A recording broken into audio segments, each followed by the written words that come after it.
Hello there, YouTube. This is a video response to jrsbarker's The Atheist's Quiet Desperation video, and I guess we'll just jump right in.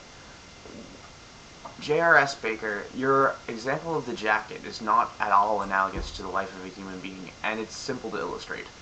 First of all, the jacket that you're referring to will at some point cease to exist. Whether due to wear and tear in everyday use, or an unexpected natural disaster like a volcano or an earthquake or whatever, or just simply decaying because of its exposure to the elements, there's going to be a point in time where that jacket no longer exists. Does this mean that the jacket never had a purpose to begin with? Of course not. The act of putting on the jacket is what's giving it its meaning, regardless of the temporary nature of either the wearer or the jacket. Further, if we had decided to do something else with the jacket, like cut it to pieces in order to serve as a tourniquet or something like that, would the jacket have lost its meaning? Of course not. Jackets have the uses that we put them to, just like everything else. This illustrates 2 points. First, like the jacket, mankind does not lose its meaning simply because it is finite and will eventually cease to exist. Retroactively removing meaning from human life because it ultimately dies is like saying that the jacket can never have a purpose because it eventually will rot away.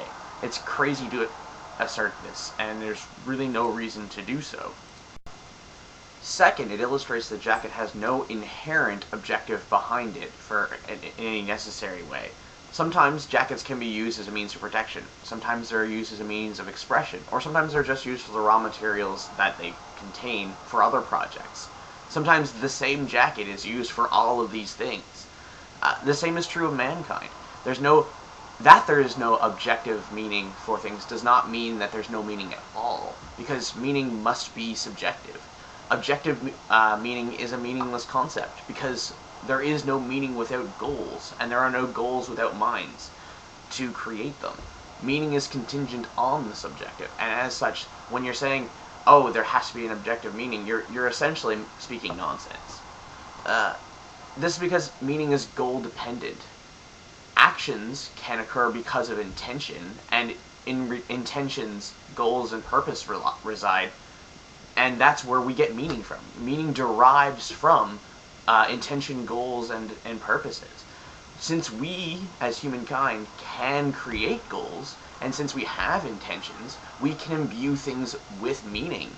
And that's why the jacket analogy works so well. Because of the intentions that we have, that jacket has meaning. And we can apply that same thing to ourselves. And this is one of the important points to understand, because it's essential to responding to the remainder of your video. The mind and the jacket both cease to exist at some point.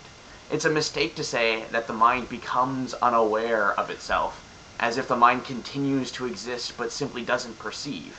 Most atheists don't think that the mind persists after death, and that the self, they just think that the self no longer exists, unless you're talking about a Buddhist or some atheistic religion. But when I'm speaking here, they're skeptics, non-supernatural belief-holding individuals.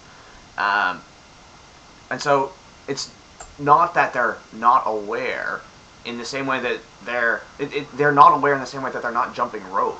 It's just they don't exist and so aren't doing anything because they can't do anything because they aren't, so to speak. In the same way, it's a mistake to say that the ultimate goal of life is nothingness, unless the ultimate meaning and purpose for jackets is also nothingness. Jackets, like people, have meaning based on intentions. The difference is that jackets, not being sentient, aren't capable of having intentions and so do not have the ability to act in such a way as to give meaning to themselves, but rather rely on other things to grant meaning to them. On the other hand, people do have minds and do have the ability to form intentions, to have goals, to act with purpose, and as such, they can give themselves meaning and purpose, and can give purpose and meaning to other things. That's the great thing about having a mind and being sentient and all that good stuff that being human entails.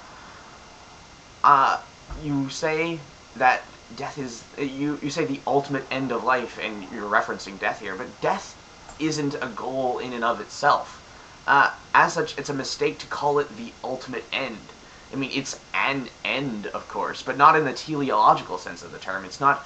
There's no goal. There's no intention behind death outside of suicide. But even then, if you're talking about suicide or killing somebody else, there's an intention to it. There's a meaning behind that action. There's a reason for doing it. Just simple death in and of itself. If you're using it as the ultimate, you're basically equivocating on what you're talking about, and as such, it's a useless rhetorical flourish on your part. At the end of your video, you make some sort of claim as to the effect that raping somebody and adopting a small child is essentially the same action because they have no intrinsic purpose. And I'm going to have to ask you to explain how harming someone and hurting someone might as well be the same thing. I suspect that this is a non sequitur on your part, but I'll respond in any case. The only sense that these things, to me, seem to be the same thing is that they are in the category of things that happen, in the same way that earthquakes, life-saving surgery, and fermentation are things that happen. I think it's ridiculous to claim that they might as well be the same action. But in any case, I'd like to end this video with a small measure of agreement. You're right, we are not worthless, but we don't require an invisible builder to make us so.